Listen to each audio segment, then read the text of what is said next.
नमस्कार, स्वागत है आप सभी का ई पोस्टल नेटवर्क पर। डाक विभाग का सबसे विश्वसनीय चैनल और पोस्टल एम्प्लॉयज़ का सबसे भरोसेमंद कोचिंग इंस्टीट्यूट। आपको आज जो वीडियो में पढ़ाने वाले हैं वो है GDS to MTS का बहुत इम्पॉर्टेंट क्वेश्चन। पिछले साल ये सवाल पूछे गए थे, वहाँ से एक दो पेपर आपको सॉल्व कराएंगे और यहाँ से वो सवाल जो अक्सर कॉमन आते हैं। तो अगर आप प्रीवियस ईयर के क्वेश्चन सॉल्व करके चले जाते हैं 10-15 सर्कल के, तो आपको लगभग क्वेश्चन सारे कॉमन आएंगे। और हमारा इंस्टीट्यूट में जो भी ज्वाइन है हमारे ग्रुप में, व्हाट्सएप ग्रुप में, उन सबको एक एक करके सारे पेपर सॉल्व कराए जाते हैं। तो अगर आप MTS का एग्ज़ाम 26 दिसंबर को देने वाले हैं, आप अच्छे से पढ़ नहीं पा रहे हैं या मटेरियल की कमी है, तो हमारा नीचे व्हाट्सएप नंबर है, उस पर आप कांटेक्ट कर लीजिएगा। हमारा जो बैच है वो शुरू हो गया है। 1 दिसंबर से नया बैच शुरू होगा। 25 दिन में करीब 30 वीडियो 30 टेस्ट से आपका पूरा सिलेबस कंप्लीट करवा देंगे। तो नीचे ज़रूर जुड़ जाइएगा। आज भी हम आपको कुछ क्वेश्चन सॉल्व करवा देते हैं, ठीक है। तो जल्दी से हमें व्हाट्सएप कर दीजिए और अभी आपको एक एक करके एक दो को पेपर हम सॉल्व कराते हैं, उसको ध्यान से देखिएगा। और आज हम हिमाचल प्रदेश का करेंगे, ठीक है। ये सेट डी है और काफ़ी इंपॉर्टेंट है हमारे लिए। यहीं से सारे सवाल कॉमन आ जाएंगे, ठीक है। वेरी इंपॉर्टेंट, और सभी लोग ध्यान से पढ़िएगा, ठीक है। चलिए, तो इसीलिए हम आपको क्वेश्चन पेपर इसी तरह से सॉल्व करा रहे हैं जैसा हम पढ़ाते हैं, ताकि आप लोग को पता चले कहाँ से सवाल पूछ सकता है एग्जामिनर, और आउट ऑफ सिलेबस कितना जा सकता है, डीप और कितना, यानी टॉपिक के अंदर कितना घुसता है, ठीक है। चलिए शुरू करते हैं। पहला क्वेश्चन में बताया गया है, मनी ऑर्डर को अगर सस्पेंड करना है तो कौन सा अथॉरिटी है जो ऑर्डर दे सकता है। तो 4 ऑप्शन देख लीजिए, ABCD। तो इनमें से आप सभी को पता होना चाहिए, हमने पढ़ाया भी था, DG जो होता है वो कभी भी मनी ऑर्डर कोई भी पोस्ट ऑफिस से सस्पेंड कर सकता है सर्विस, ठीक है। सेकेंड क्वेश्चन है, post office is not to be responsible for any wrong payment of money order after expiry of. देखिए, इसमें बताया जा रहा है मनी ऑर्डर जब डेट ऑफ इशू है उसके कितने महीने के बाद पोस्ट ऑफिस की कोई रिस्पॉन्सिबिलिटी नहीं होती है। कोई भी इसमें गलत पेमेंट हो गया हो, कुछ हो गया हो, तो 2 का आंसर हो जाएगा A, 1 ईयर, ठीक है। 1 ईयर, 1 साल बाद अगर आप आते हैं और बोलते हैं कि मुझे इतना मिलना था, इतना मिला है, तो ख़त्म है, तो आपका कोई सॉल्व नहीं होगा, ठीक है। थर्ड है हमारा फिलेटेलिक डिपॉजिट अकाउंट। जो फिलेटेलिक का एक डिपॉजिट अकाउंट होता है, आप सभी को पता है कितने से खुलता है, 200 रुपये से खुलता है। अब इनमें से कौन मेंटेन करता है ये बताया जा रहा, तो सबसे ऊपर वाला जो है फिलेटेलिक ब्यूरो, ठीक है, ये मेंटेन करता है, याद रखिएगा। फोर्थ है हमारा चलिए फोर्थ क्वेश्चन देखिए। फोर्थ क्वेश्चन में बताया गया है, जब भी ऑन सर्विस लिखा रहेगा किसी भी आर्टिकल में, तो उसके साथ किसने लिखा है उसका क्या लिखा होना चाहिए। पद लिखा होना चाहिए, उस बंदे का नाम लिखा होना चाहिए, या फिर ऑफिस का नाम। ये 3 ऑप्शन है। तो सबसे पहले फर्स्ट वाला जो है डेजिग्नेशन, यानी कि जो पद है उस बंदे का, कि उस बंदे ने जो इस्तेमाल किया ऑन सर्विस लिखा, वो जो है ऑफिसर, उसका डेजिग्नेशन होना चाहिए, ठीक है। फिफ्थ है हमारा, in which post office article can be insured. कौन से पोस्ट ऑफिस में, डाकघर में आर्टिकल बीमा किया जा सकता है। तो 5 का नंबर, जो 5वां क्वेश्चन है उसका आंसर हो जाएगा ब्रांच पोस्ट ऑफिस में तो होता है, हेड पोस्ट ऑफिस और सब पोस्ट ऑफिस में भी होता है, यानी ऊपर के दोनों सही है, यानी ऑल ऑफ द अबव, ठीक है। नेक्स्ट है हमारा, what type of item can be send through logistic post.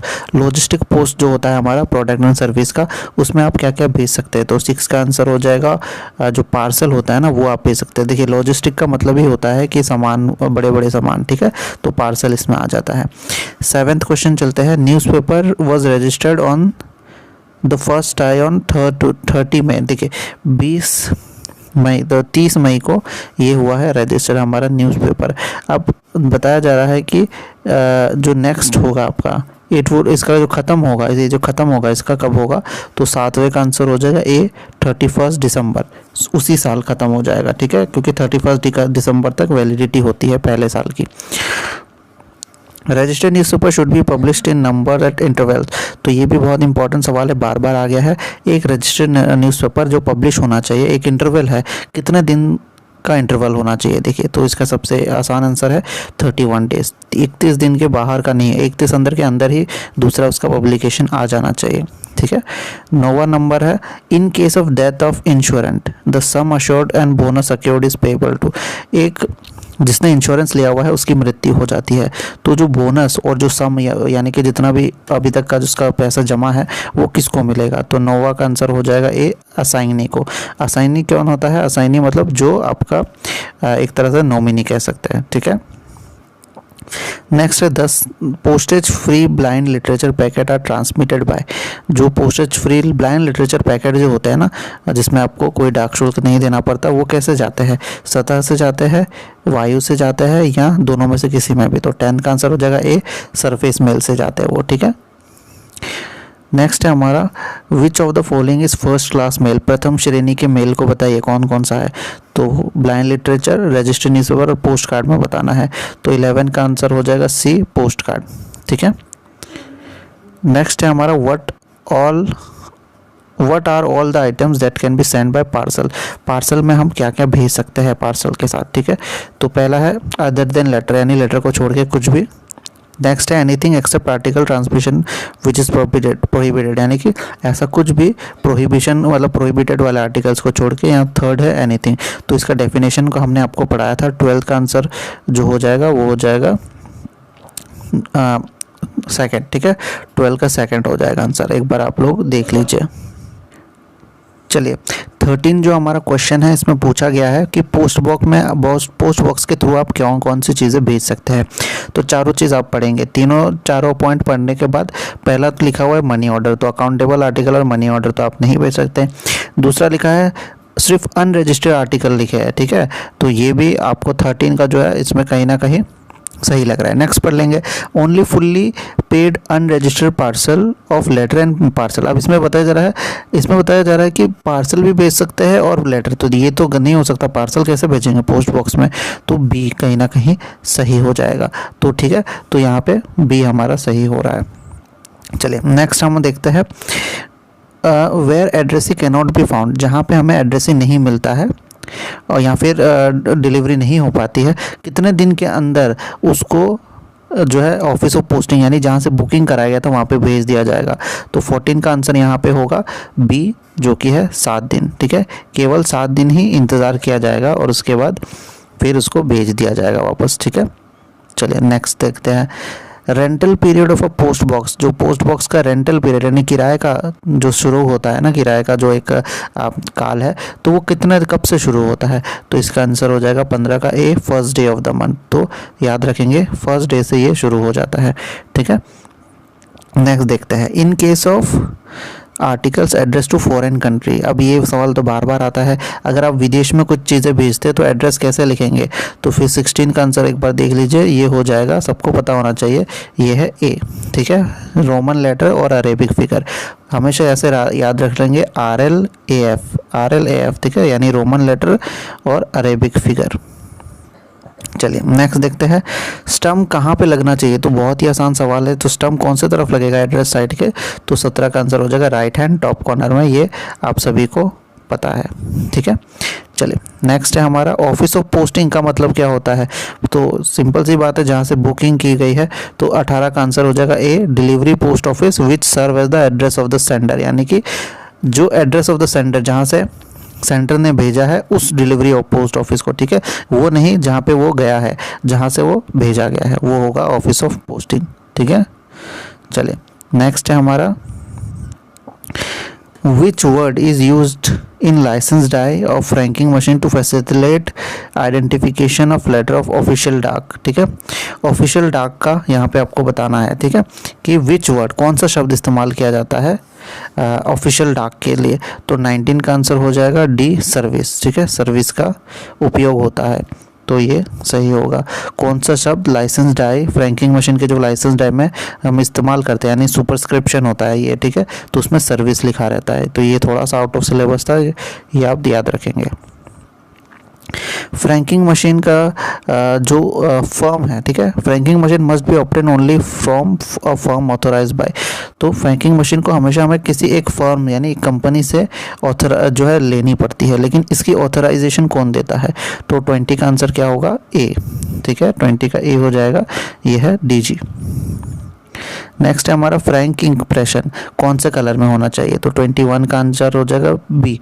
देखिए क्योंकि अभी देखिए असल में ना हो रहा है ब्लू वाला ज़्यादा इस्तेमाल हो रहा है, लेकिन क्योंकि PO गाइड में हमने लाल पढ़ा था इसलिए लाल अक्सर पूछ लिया जाता है। तो ब्राइट रेड कलर यहाँ पे सही हो गया है। फिलेटेलिक डिपॉजिट अकाउंट सर्विस है अवेलेबल टू फॉरेन करेक्टर। देखिए हमने ये आपको पढ़ाया था, जब भी हम बात करेंगे फिलेटेलिक की और हम अगर विदेश से इसको कनेक्ट करना चाहे यानी विदेशी फॉरेन, तो वो एक ही जगह में होता है। वो कहाँ पे होता है? 22 का बॉम्बे जीपीओ में। ठीक है, बॉम्बे जो जीपीओ है ना, वहाँ पे ये फॉरेन वाले लोग भी फिलेटेलिक का फ़ायदा उठा सकते हैं हमारा। ठीक है, चलिए इम्प्रेशन ऑफ फ्रैंक। फ्रैंक में जो इम्प्रेशन होते हैं यानी जो डाई होते हैं, कौन कौन से होते हैं? तो ये आपको याद होना चाहिए। 2 डाई होते हैं, एक है 23 का फर्स्ट है, ठीक है, एक होता है वैल्यू डाई और एक होता है लाइसेंस डाई। तो ये आप याद रखेंगे। चलिए नेक्स्ट है हमारा frank letter should have a name and address on sender. तो फ्रैंक लेटर जो होता है उसमें सेंडर का नाम और पता होना चाहिए, पर कौन से जगह में होना चाहिए?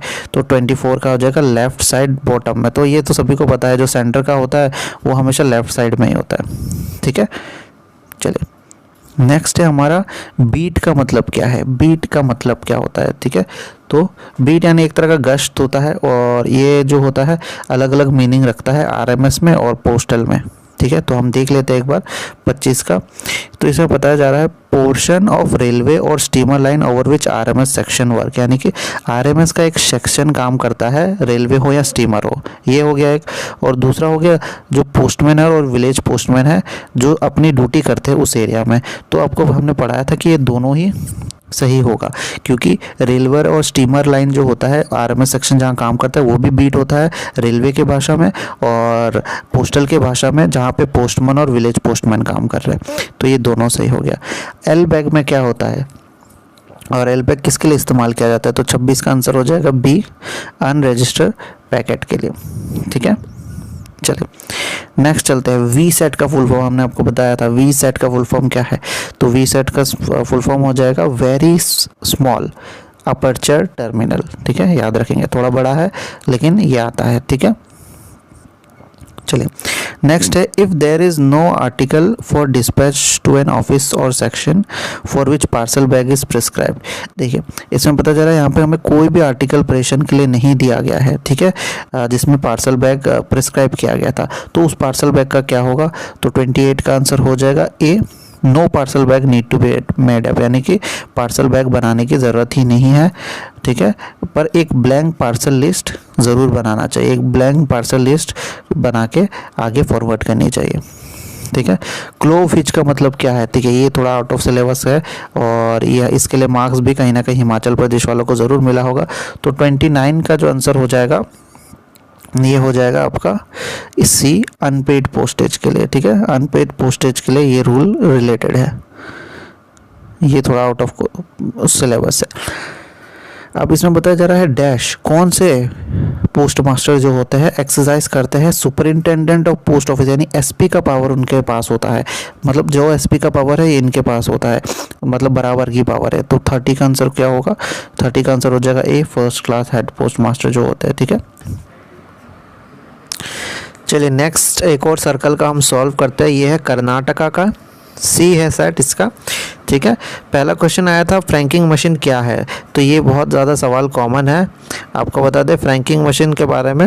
फ्रैंकिंग मशीन एक स्टंपिंग की मशीन है, यानी इसका आंसर बी हो जाएगा। तो ये बी हो गया।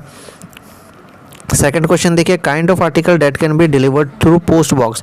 पोस्ट बॉक्स के थ्रू क्या हम भेज सकते हैं? तो 2 का जो आंसर हो जाएगा डी हो जाएगा। ये होता है फुल्ली प्रीपेड अनरजिस्टर्ड आर्टिकल। ठीक है, फुल्ली प्रीपेड यानी कि पहले से पूर्व भुगतान किया गया पर अपंजीकृत लेख। ठीक है, तो ये होता है। Minimum deposit for opening a philatelic deposit account. Philatelic deposit account को खोलने के लिए न्यूनतम राशि कितनी होनी चाहिए? तो आपको पता होगा, ये भी हमने बार बार आपको बताया। थर्ड क्वेश्चन का आंसर हो जाएगा 200 रुपये। माई स्टम्प कितने का होता है? फोर्थ क्वेश्चन है, माई स्टम्प कितने का होता है? तो आपको बता दें 300 रुपये का होता है। इसमें 12 जो है स्टम्प होते हैं, वो भी आप अपने मन के अपना भी निकाल सकते हैं, कोई इंस्टीट्यूशन का निकाल सकते हैं। पोस्टल डिवीज़न किसके इंचार्ज में होता है, यानी डाक मंडल के प्रभारी कौन होते हैं? तो ये तो सिंपल सा है, इसका आंसर हो जाएगा एसपी या एसएसपी जो ऊपर का है। ठीक है, 5 का ए, एसपी एसएसपी। फिफ्थ देख लेते हैं, दीनदयाल स्पर्श योजना किससे रिलेटेड है, तो ये आपको पता होना चाहिए, ये तो बहुत सिंपल है, हमने पढ़ाया भी था। ये फिलेटेली, 5 का ए हो जाएगा फिलेटेली से। राजस्थान सर्कल का हेडक्वार्टर कहाँ पे है, जयपुर, श्रीनगर, लखनऊ, शिलोंग, तो राजस्थान में तो जयपुर ही है, तो यही हो जाएगा। ठीक है, पिन कोड में कितने डिजिट होते हैं, तो बहुत आसान क्वेश्चन पेपर आया है इनका। पिन कोड में होता है 6 डिजिट, तो ये 8 का आंसर हो जाएगा सी। पोस्टेज स्टम्प जो यानी डाक टिकट कहाँ पे लगाए जाते हैं, तो 9 का आंसर हो जाएगा आपका ए, राइट हैंड टॉप कॉर्नर में। ठीक है, दाहिना हाथ शीर्ष में। The postage chargeable on delivery of postal article when postage is not paid, इसमें बताया जा रहा है प्रदत्त नहीं होने पर सरकारी डाक लेख का वितरण पर कितना शुल्क लगता है। देखिए, तो इसमें बताया जा रहा है the postage chargeable on delivery of official postal article की बात हो गई, यानी सरकारी डाक लेख की। इसमें बताया जा रहा है कि अगर पोस्टेज पे नहीं किया था, यानी डाक शुल्क जो है आपका अदा नहीं किया था, तो हम कितना वसूलेंगे। इसमें कंडीशन ये है कि ये ऑफिशियल पोस्टल आर्टिकल है, तो डी का आंसर हो जाएगा नॉन ऑफ द अबव, ऊपर में से कोई भी नहीं, क्योंकि ना प्रीपेड रेट लिया जाएगा, ना डबल लिया जाएगा, ना ट्रिपल लिया जाएगा। ठीक है, नेक्स्ट हमारा पोस्ट ऑफिस जो होता है कितने क्लास में डिवाइड होता है, यानी कितने श्रेणियों में बांटा गया है, तो 11 का आंसर हो जाएगा सी, 3 क्लासेस में। रेंट ऑफ पोस्ट बॉक्स की अगर हम बात करें, पोस्ट बॉक्स का कितना रेंट होता है, तो आपको पता होना चाहिए ये होता है 150 रुपये पर एनम, यानी कि साल में 150 रुपये, 150 रुपये। Charges collected for new Aadhaar enrolment, new Aadhaar enrolment के लिए कितने रुपए लेती है डाक विभाग, तो 13 का आंसर हो जाएगा डी, 0। जबकि अगर आपको अपडेट करना है तो 50 रुपये लिए जाएंगे। ठीक है, quantity, minimum quantity of direct post articles that can be accepted, इसमें पता जा रहा है डायरेक्ट पोस्ट के जो आपका सीधा डाक लेखों का न्यूनतम मात्रा जिसे स्वीकार किया जा सकता है, उसका 14 का आंसर हो जाएगा ये सी, 1000। ठीक है, चलिए 15 क्वेश्चन देखिए। यहाँ पे बताया जा रहा है जो डाक टिकट होते हैं वो पोस्ट ऑफिस के काउंटर में कितने घंटे, एक दिन में कितने घंटे बेचे जा सकते हैं, तो 15 का आंसर हो जाएगा डी, जितना समय पोस्ट ऑफिस खुला रहेगा उतने समय ये जो है आराम से बेच सकते हैं, क्योंकि ये हमने कहाँ पढ़ा था, ये हमने वर्किंग आवर में पढ़ा था। ठीक है, ग्राम प्रिय आरपीएलआई पॉलिसी, ये जो है कितने समय की पॉलिसी है, ग्राम प्रिय आरपीएलआई की बात कर रहे हैं। ठीक है, आरपीएलआई का रूरल पोस्टल लाइफ इंश्योरेंस का ग्राम प्रिय, तो ये जो 16 का आंसर हो जाएगा सी, ये है 10 सालों के लिए, तो यहाँ पे हम टिक मार देंगे। अकाउंट बैग कौन से दो पोस्ट ऑफिस के बीच में अदली बदली होती है, तो 17 का आंसर हो जाएगा ए, एचओ और एसओ, तो ये तो सिंपल है, बार बार आ रहा है, यानी कि ये इम्पॉर्टेंट है। ठीक है, चलिए नेक्स्ट हम देखते हैं आरएमएस का फुल फॉर्म क्या है, तो इसको तो बिना देख के ही हमें टिक मार देना है, ये है रेलवे मेल सर्विस। नेक्स्ट है हमारा 2 तरह का AEA होता है। अब AEA क्या होता है, अब AEA के लिए तो आपको फिर फुल फॉर्म भी जानना पड़ेगा और इसका हिंदी में भी नाम जानना पड़ेगा। ठीक है, तो ये आपका टास्क है, नीचे कमेंट में लिख के बताइए हमको AEA कौन सा होता है। ठीक है, और ये जो पॉलिसी है इसको हिंदी में क्या कहते हैं। ठीक है, तो 19 का आंसर हो जाएगा आप लोगों का, ये जो 19 है इसका आंसर हो जाएगा डी, 15 साल और 20 साल के लिए होता है, तो ये हमने पढ़ाया था, अब थोड़ा सा लास्ट में देखेंगे, प्रोडक्ट एंड सर्विस के आखिरी वीडियो में है। ठीक है, what is the minimum amount of deposit required for opening SB account, SB account अगर आपको खोलना है तो मिनिमम कितना अमाउंट से आपको खोलना पड़ेगा, तो 20 का आंसर यहाँ पे हो जाएगा सी, 500 रुपये से, और मिनिमम कितना भी मैंडेटरी कर दिया गया है, बैलेंस कितना रखना पड़ेगा, 500 रुपये आपको रखना पड़ेगा। CRC का फुल फॉर्म हमने आपको बताया था, याद रखिएगा, ये सवाल आ सकता है कि ये है CRC का कंप्यूटराइज रजिस्ट्रेशन सेंटर। ठीक है, चलिए नेक्स्ट है हमारा revenue earn through sale of Ganga jal comes under, तो ये जो हम बताया जा रहा है डाकघर में जो गंगा जल की बिक्री होती है उससे अर्जित राजस्व आता है, वो किस में आता है, तो ये 22 का आंसर हो जाएगा आप लोगों का सी, रिटेल पोस्ट। अब रिटेल पोस्ट में क्यों आएगा, रिटेल का मतलब क्या होता है, खरीदना बेचना और बाकी सारी चीज़ें करना है ना, तो रिटेल पोस्ट में गंगा जल वगैरह जो चीज़ें हैं ये आ जाती है। ठीक है, लेबल बंडल के 2 क्लासेस होते हैं, हमने आपको पढ़ाए थे, कौन कौन से होते हैं, इसका डी आंसर हो जाएगा स्टेशन बंडल और सॉर्टिंग बंडल, क्योंकि ऊपर के 3 तो है नहीं, तो 23 का डी हो जाएगा। डिस्ट्रिक्ट बैग ऑफिस इनमें से कौन सा होता है, ठीक है, तो इसमें बता दें डिस्ट्रिक्ट का जो बैग ऑफिस होगा वो सबसे पहले होता है यूबीओ यानी यूनिट बैग ऑफिस, सबसे छोटा। ये सारे पोस्ट ऑफिस होते हैं ब्रांच ऑफिस को छोड़ के, ठीक है, याद रखिएगा। सबसे पहले सबसे छोटा होता है यूबीओ, फिर आपका आ जाता है डीबीओ डिस्ट्रिक्ट बैग ऑफिस, फिर सीबीओ या फिर सेंट्रल वगैरह जो भी है। पर हमें यूबीओ और डीबीओ को पूछा गया, तो डीबीओ में आपके हर एचआरओ और एसआरओ आ जाते हैं जो आरएमएस के। तो यहाँ पे 24 का कौन सा हो गया, सी। चलिए, what is the minimum period to take loan in ईए। तो इसमें बताया जा रहा है ईए जो पॉलिसी है, ठीक है, ये जो होता है पॉलिसी, इसके बारे में बताया गया है कि ये पॉलिसी मिनिमम कितने पीरियड का होता है। ये पॉलिसी की ऋण का जो लेने का न्यूनतम अवधि कितना है, तो कितने टाइम में आप ऋण ले सकते हैं, लोन ले सकते हैं। 25 का आंसर हो जाएगा बी, 3 साल में, ठीक है। चलिए, maximum sum assured available under PLI for an individual. तो किसी व्यक्ति के लिए डाक जीवन बीमा के तहत उपलब्ध अधिकतम बीमा राशि कितनी है, 26 का है। तो इसका आंसर हो जाएगा 50 लाख, ठीक है, 50 लाख इसका हाईएस्ट है। ए ऑर्डर किसके द्वारा जो है इशू किया जाता है, तो ये तो बिना देखे हम डी में मार देंगे। आरएमएस जो ऐसा सुपरिटेंडेंट होते हैं ना, एसआरएम कहते हैं, वो करते हैं, ठीक है। हेड रिकॉर्ड ऑफिस अब क्या होता है ये देख लेते हैं। तो हेड रिकॉर्ड ऑफिस होता है आपका एक stationery office located at the headquarter of RMS division, ठीक है। तो ये इसका आंसर सही हो जाएगा। तो ये स्टेशनरी ऑफिस होता है, यानी आरएमएस मंडल मुख्यालय में स्थित स्टेशनरी कार्यालय होता है। Maximum age limit up to which Sukanya Samriddhi account can be opened. तो इसमें बताया जा रहा है एक बालिका के लिए एक एसएसए खाता खोलने के लिए अधिकतम आयु कितनी है। तो आपको बता दें 29 का आंसर हो जाएगा ए, 10। तो देखिए, ये जो शॉर्ट फॉर्म है ना, इनका आपको फुल फॉर्म आना चाहिए, नहीं तो आप ना समझ ही नहीं पाएंगे। अब एसएसए क्या है, आप तो कंफ्यूज हो सकते हैं। सर्व शिक्षा अभियान तो नहीं, तो इसीलिए आपको पता होना चाहिए। जैसे यहाँ पे ईए आया था, ईए का फुल फॉर्म आपको पता होना चाहिए, फिर ये सब का ना शॉर्ट फॉर्म आपको याद होना चाहिए ताकि आप क्वेश्चन समझ पाए।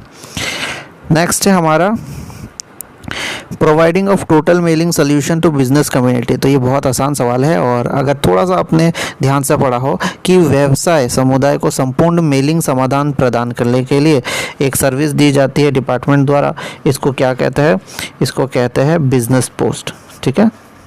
ये प्रोडक्ट एंड सर्विस में आ गया। इसके बाद है आपका अभी जितने भी है मैथ्स और जीके आ जाएंगे, ठीक है। थोड़ा सा जीके का भी देख लेते हैं क्या क्या आता है। देखिए, जनगण का बोला जा रहा है कि नेशनल एंथम जो होता है उसका कितना ड्यूरेशन होता है, 31 का देख लेते हैं। तो ये हो जाएगा 52 सेकंड का। Which river is called a सोरो बिहार। ये काफ़ी इंपॉर्टेंट सवाल है। बिहार का शोक कहलाता है, कौन सा नदी है, इसका आंसर हो जाएगा सी, कोसी, ठीक है। MICR का फुल फॉर्म पूछा जा रहा है। MICR जो बैंक से रिलेटेड है, ठीक है, जीके से तो है ही, पर बैंक से ज़्यादा रिलेटेड है, बैंकिंग सेक्टर से। 33 का सी हो जाएगा magnetic ink character recognization. Who was nickname as Manu. Manu का किसे कहा जाता था, 34 में बताया जा रहा है रानी लक्ष्मीबाई को, ठीक है। When and where was first Lok Adalat. सबसे पहला लोक अदालत कब कहाँ पे हुआ था, तो 35 का आंसर हो जाएगा गुजरात में। ए है उसका, ठीक है, गुजरात में हुआ था 4 मार्च को। Who was born in Talwandi. तो तालवंडी में कौन किसका जन्म हुआ था, इसमें बताया जा रहा है 36 का बी हो जाएगा गुरु नानक का। गिर नेशनल पार्क कहाँ पे है, गुजरात में है। Who succeeded Hyder Ali. किसने, कौन जो था हैदर अली का उत्तरवर्ती था, और जिसने ये आपका श्रीरंगपट्टनम में क्या किया था, ट्री ऑफ लिबर्टी लगाया था। तो 38 का आंसर हो जाएगा सी, टीपू सुल्तान। तो कुछ टफ क्वेश्चन आ रहे हैं जीके के, तो इसमें ना डिपार्टमेंटल काफ़ी आसान है इन लोगों का, कर्नाटका का, लेकिन जीके थोड़ा सा हार्ड दिया है, ठीक है। In which state India does the sunrise first. कहाँ पे, भारत के कौन से राज्य में सूर्य पहले उदय होता है, तो 39 का आंसर हो जाएगा डी, अरुणाचल में। अब है between which places first Indian railway line, पहला इंडियन रेलवे लाइन कहाँ पे खुला था, कौन से दो जगह के बीच, तो 40 का आंसर हो जाएगा आपका बी, ये है बॉम्बे और थाने। तो ये हो गया हमारा जीके और डिपार्टमेंटल। दो डिपार्टमेंटल बहुत ही मक्खन की तरह आया था, कोई भी पास हो जाए, लेकिन वहीं पे थोड़ा सा जीके में थोड़ा टफ था। तो ये आप ज़रूर देख के जाइएगा एग्ज़ाम से पहले कि आपके बहुत काम आएगा। ठीक है, धन्यवाद। आज के लिए 2 लेक्चर होंगे, ये 2 टेस्ट का मैंने आप लोगों को सॉल्व करा दिया। ठीक है, धन्यवाद।